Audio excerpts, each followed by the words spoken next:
By the winter of 1944, Europe was bleeding from every direction. Entire cities were nothing more than ash and silence, and yet some men found meaning in the inferno. Among them stood a boy who had no reason to survive, yet every reason to fight. A Texas farmhand named Audie Murphy. The sky above Italy burned red that February morning. Allied ships pounded the coast with relentless artillery, sending pillars of smoke twisting toward the heavens. The men of the U.S. 3rd Infantry Division crouched low in their landing craft, faces pale beneath their helmets.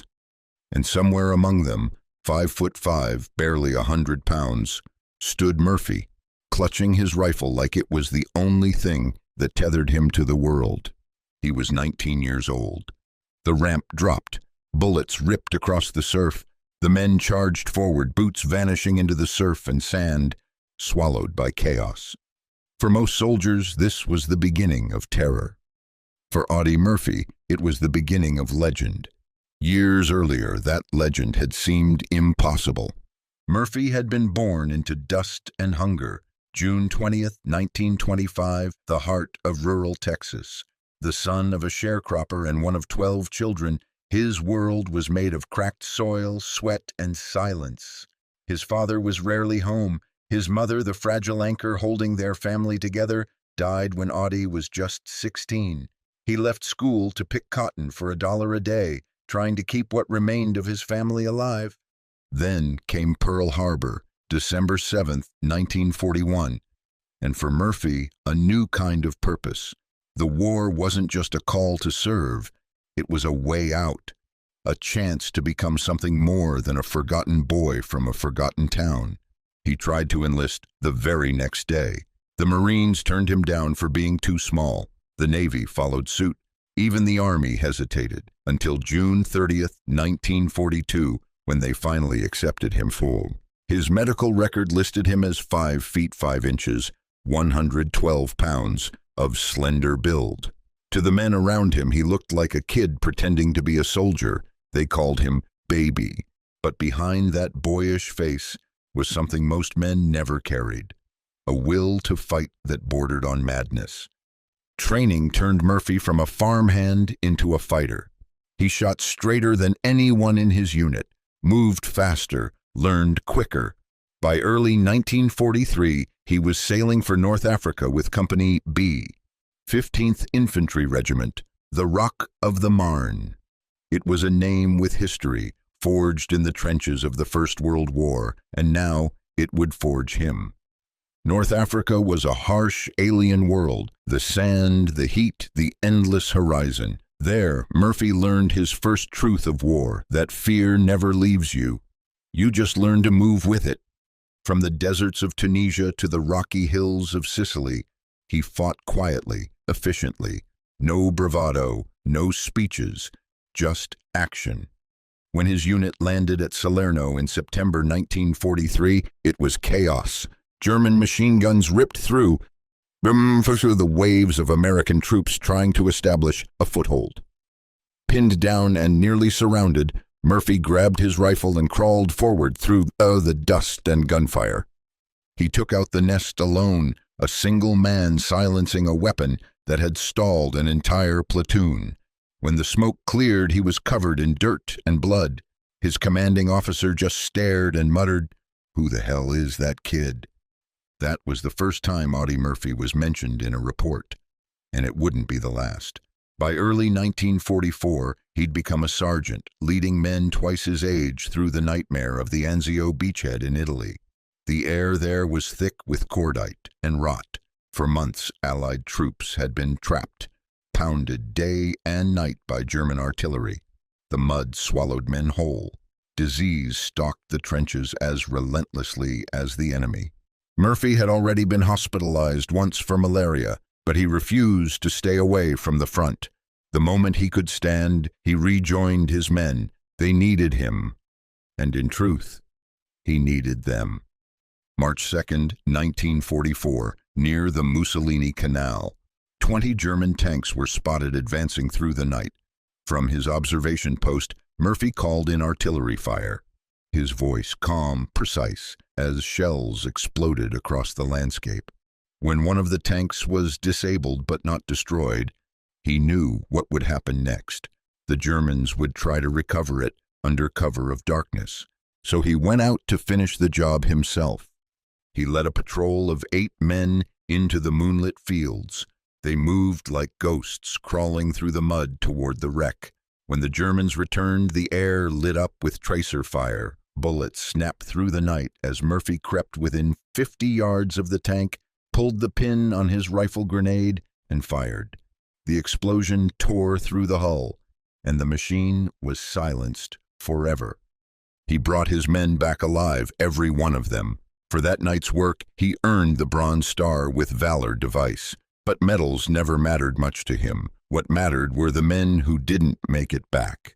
Weeks later, his unit pushed north toward Rome. The campaign was brutal, the kind of fighting that left you older by the hour. By June, as the Allies finally entered the Italian capital, Murphy was no longer the small boy from Texas. He was something harder, quieter, and infinitely more dangerous. And yet just as he began to glimpse the edge of victory, another call came, one that would carry him across the sea again. A new invasion was coming, one that would decide the fate of Europe. Its name was Operation Dragoon. August 1944. The war had shifted again. In the north, Normandy's beaches were secured, but the Germans were still clinging to France like a dying animal refusing to let go. To the south, a new storm was gathering, Operation Dragoon. The plan was bold. Land Allied forces on the French Riviera cut north through the heart of France and squeezed the German army between 2 unstoppable fronts. And in the vanguard of that invasion was the battle-hardened 15th Infantry Regiment, the Rock of the Marne. Among its ranks, Lieutenant Audie Murphy prepared for yet another landing. He was 20 years old now, a veteran of North Africa, Sicily, and Italy, and somehow still alive. On the morning of August 15, 1944, the horizon near Saint-Tropez was a wall of thunder.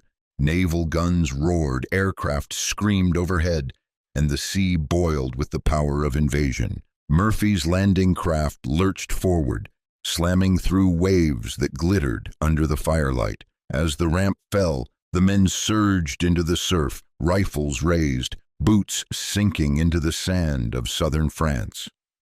At first there was silence, no resistance, just the eerie calm of a deserted shore. But as Company B pushed inland through the pine trees and vineyards, that silence shattered. Machine guns opened up from the ridgeline. The familiar sound of the MG-42, fast and merciless. Bullets tore through leaves, vines, and flesh. Murphy's platoon hit the dirt, pinned down. He could hear the metallic chatter echoing off the hills, the cries of men calling for cover. And then he did what he always did. He ran toward the fire.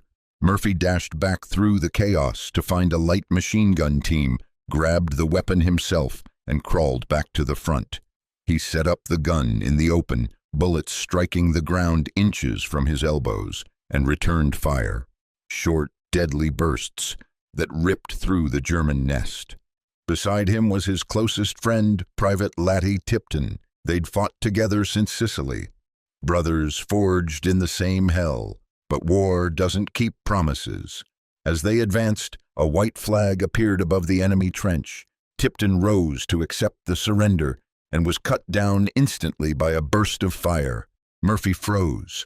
For a heartbeat, everything around him vanished.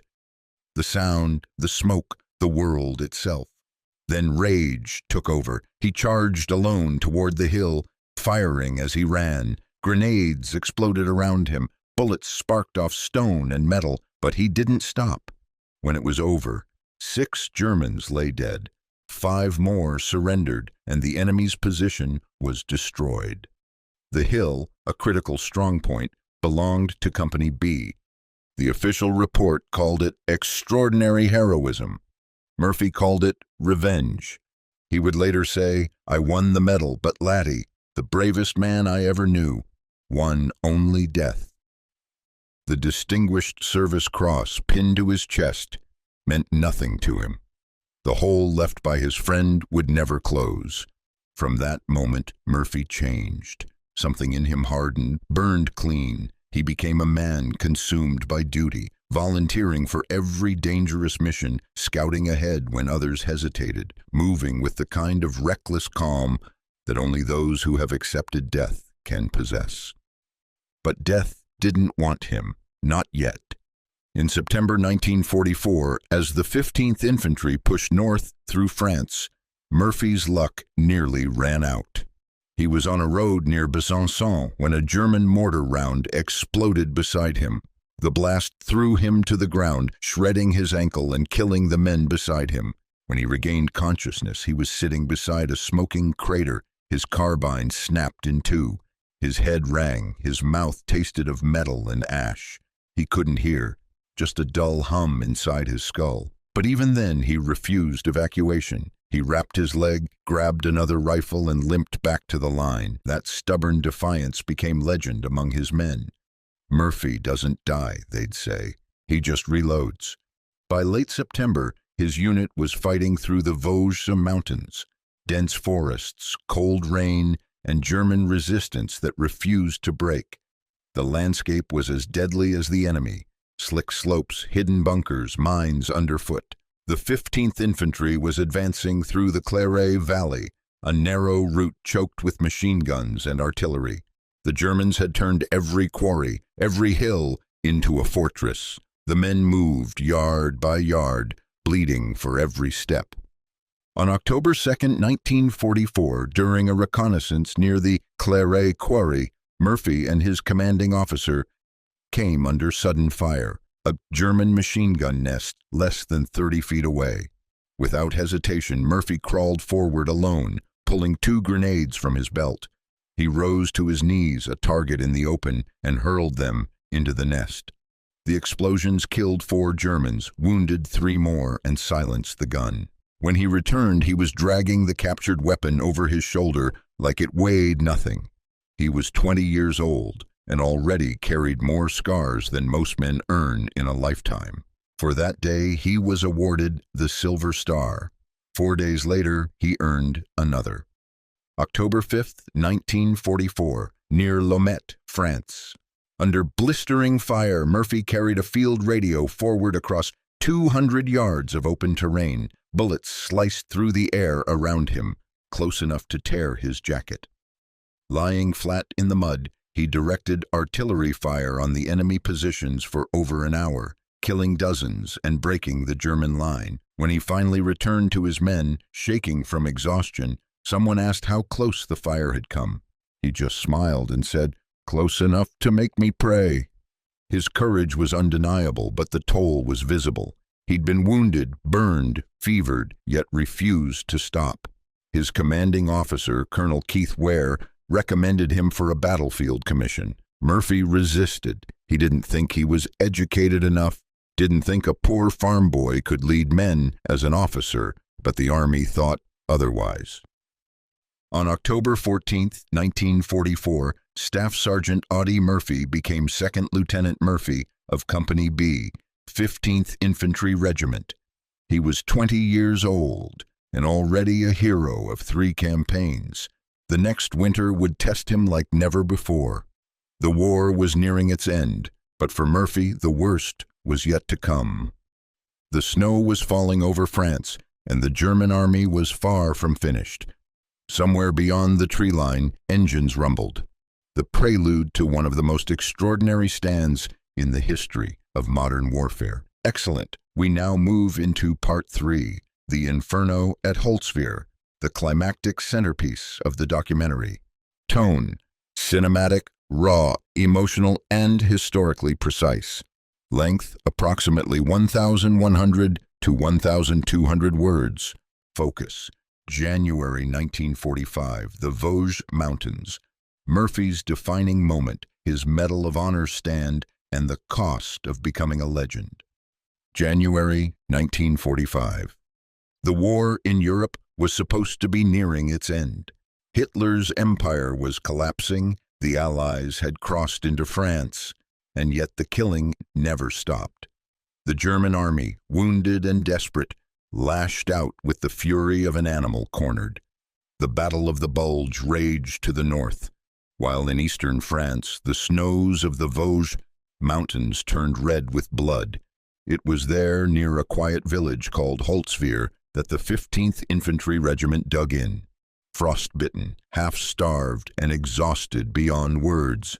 And it was there that Audie Murphy would meet his destiny.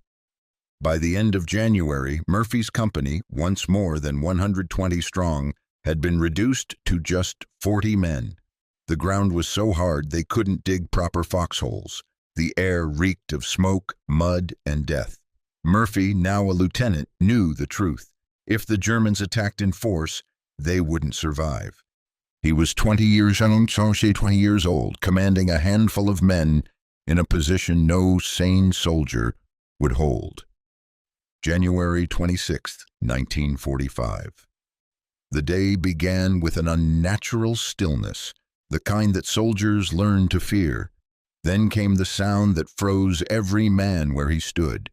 Engines, deep rolling mechanical thunder from the tree line beyond the village.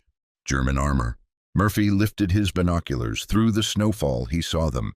6 Jagdpanther tank destroyers, dark and angular, rolling out of Holtzwihr like iron beasts.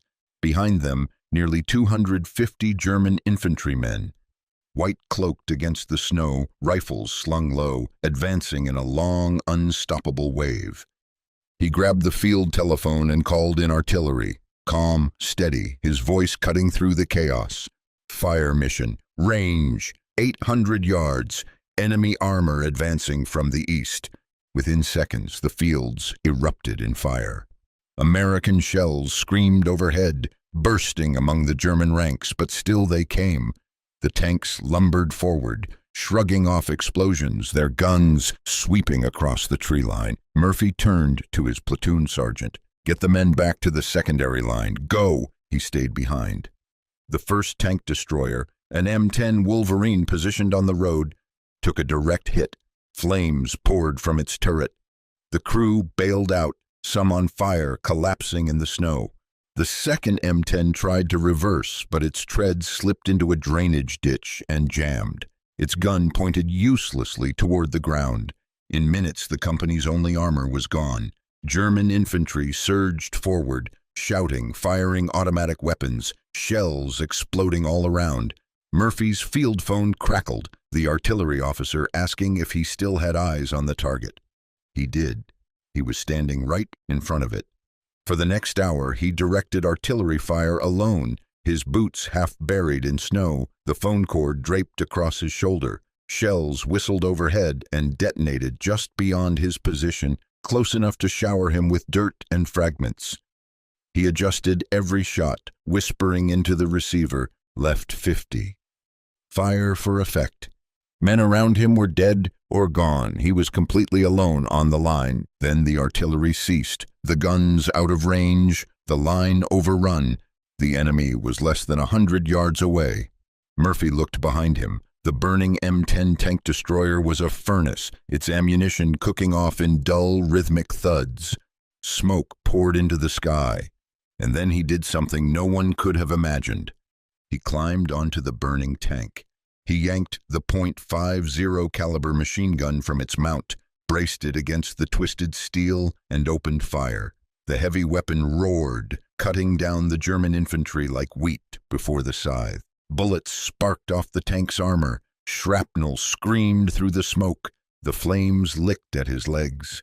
For nearly an hour he fought alone, a single man holding off an entire German assault. Enemy rounds struck the tank, detonating the fuel inside. Flames rose higher. The metal groaned and hissed. He should have been dead, but Murphy kept firing. Witnesses would later say they thought he'd lost his mind. From the tree line, his men watched in disbelief as their lieutenant stood atop the inferno, framed by fire and snow, pouring lead into the enemy ranks. Every time the 50 ran dry, he reloaded and kept firing, shouting orders through the smoke to artillery units that could no longer see him. When the Germans began to flank him, he turned the gun sideways, mowing them down. When they tried to crawl through the ditches, he hurled grenades. His hands blistered from the heat. For an hour, he was the only thing standing between his men and annihilation, and somehow, he lived. When his ammunition finally ran out, Murphy jumped from the burning wreck.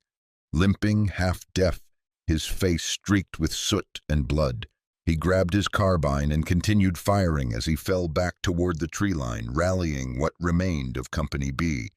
His voice, hoarse but unbroken, "Hold the line, hold it," they did. By the time reinforcements arrived, the field in front of Holtzwihr was littered with more than 50 German corpses. 6 enemy tanks lay crippled or abandoned. The attack was broken. Murphy's company, barely 40 men, had held their ground. When it was finally over, the adrenaline drained away and Murphy collapsed. His right leg was bleeding from shrapnel, his hands burned raw. He was trembling, silent, eyes unfocused. The men who carried him back to the command post said he looked hollow, as if part of him had been left out there in the snow. A week later, the official report would read, "By his single-handed action, Lieutenant Murphy prevented his company from being overrun, destroyed, or captured. His gallantry and self-sacrifice were beyond the call of duty. For his actions that day, he was awarded the Medal of Honor, the highest recognition of valor the United States can give." But when a reporter later asked him what he thought of being called a hero, he just shook his head. "The real heroes," he said, "are the ones who never came back." In the months that followed, the war finally ended. Murphy, now America's most decorated soldier, carried 33 medals on his chest, including every major U.S. combat award for valor, plus honors from France and Belgium. Yet despite the fame, he remained haunted. He'd seen too much, buried too many friends. Each night brought the same dreams, the noise, the smoke, the faces of the dead. When the guns finally fell silent, he returned home to Texas. But peace, he would discover, could be far crueler than war. When Audie Murphy came home, the war followed him. The parades were loud, the flags endless, and the faces of strangers smiled wherever he went. But inside, he was still in the Vosges, still hearing the guns. The Army called him the most decorated soldier of World War II. America called him a hero. But to Murphy, the medals felt heavier than they looked. He was 21 years old, and already old beyond his years. The boy who had once lied about his age to enlist was now a national icon. Hollywood came calling almost immediately. He was invited to New York, photographed in his uniform, surrounded by generals and senators. Yet behind every handshake, every flashbulb, there was something hollow. He'd spent years leading men to their deaths. Now, people wanted him to smile for cameras. Murphy didn't know how to live in peacetime. The silence of civilian life was unbearable. The sound of a car backfiring could drop him to the ground, heart pounding. He couldn't sleep, not without a gun beside the bed. Every night, the same dreams returned. Tipton dying on that hill, the faces of his platoon, the snow burning at Holtzwihr. He once told a friend, "They talk about heroes, but the real heroes are all dead." He tried to find work, but nothing fit. He drifted for a while, restless, unsettled. Then, in 1947, an unexpected offer arrived, a film contract in Hollywood. Actor James Cagney, impressed by Murphy's story, invited him to California. At first, Murphy resisted. He wasn't an actor, he said. But Cagney insisted, told him America needed to see what courage really looked like. Murphy reluctantly agreed. He arrived in Los Angeles with little more than his uniform and a few dollars to his name. Hollywood was another kind of battlefield, bright, ruthless, and full of people pretending to be heroes. Murphy didn't fit in. He was quiet, blunt, uncomfortable with fame. But when the cameras rolled, something remarkable happened. He didn't act courage. He remembered it. By the early 1950s, Audie Murphy had become one of the most recognizable faces in Western cinema. Over the next 2 decades, he appeared in more than 40 films. gunfighters, soldiers, lawmen. Roles that mirrored the man America wanted him to be: fearless, righteous, unbreakable. But his most famous role came in 1955, when he agreed, reluctantly, to play himself in To Hell and Back, the film adaptation of his wartime memoir. Universal Pictures didn't believe the story at first. They thought no one would buy a movie where one man single-handedly stopped a German assault. The truth sounded like fiction. But the footage from Holtzwihr, the reports, the eyewitnesses, they were undeniable. The studio cast him anyway. The film premiered to enormous success, breaking box office records across the country. Crowds stood and applauded. Critics called it one of the most powerful war films ever made. But for Murphy, reliving those memories was torture. Every explosion, every sound of gunfire brought it all back. During filming, he sometimes froze on set, silent, pale, trembling. The director would call for a break, and Murphy would walk off alone, staring at nothing. He later said that making To Hell and Back felt like opening old wounds that never really healed. By the late 1950s, he was rich, famous, and utterly miserable. The war never left him. He suffered from what today would be called PTSD. But in his time, there was no name for it, no understanding. People called it battle fatigue. They told him to move on. He couldn't. He carried a loaded pistol everywhere. Not out of vanity, but fear. The nightmares were relentless. He once locked himself in a hotel room for a week with a gun in his lap, unable to sleep, unable to escape the ghosts that hunted him. And yet he refused to let it define him. He spoke out for veterans long before it was common to do so. He demanded better treatment, better understanding. He donated much of his wealth to help soldiers returning from Korea and Vietnam, quietly, without publicity. "I know what it's like," he told a reporter once. "You come home, but you don't really come back." Through the 1960s, the glow of fame began to fade. Westerns fell out of style. Studios stopped calling. He tried his hand at ranching, writing, even business, but nothing filled the void. He'd known purpose only in battle, and peace felt meaningless. Money troubles followed. He invested poorly, trusted the wrong people, and lost much of what he'd earned. By 1970, the man who had once been America's greatest hero was struggling to pay his bills. Still, he never complained. He remained humble, soft-spoken, and loyal to those who had served beside him. He refused to exploit his military fame for politics or profit. When asked why he didn't run for office, he said simply, "I'm no man's symbol. I'm just a soldier." May 28, 1971. A twin-engine plane carrying Audie Murphy took off from Atlanta, Georgia, bound for Texas. The weather turned bad. Low clouds, strong winds. The pilot lost visibility in the Appalachian foothills of Virginia. The plane never arrived. 2 days later, search teams found the wreckage near Brush Mountain. There were no survivors. Murphy was 45 years old. When news reached the nation, flags were lowered across military bases. Veterans wept openly. The man who had survived Africa, Sicily, Italy, France, and Germany, who had faced tanks alone in a burning field, had finally fallen. He was buried with full military honors at Arlington National Cemetery. His grave rests among thousands of others. A simple white stone marked only with his name, rank, and the quiet power of his legacy. No gold, no medals, just silence. In the years since his death, Murphy's story has become more than legend. It has become a mirror, a reflection of what courage costs and what it gives. He was a boy from Texas who had every reason to disappear into history. Poor, uneducated, forgotten, and yet became a symbol of what one human soul can endure. His valor was not born from pride or glory, but from something far rarer, duty. He fought not because he loved war, but because he refused to let others face it alone. And in the quiet fields of France, where his story was written in fire and snow, the echoes of that duty still remain.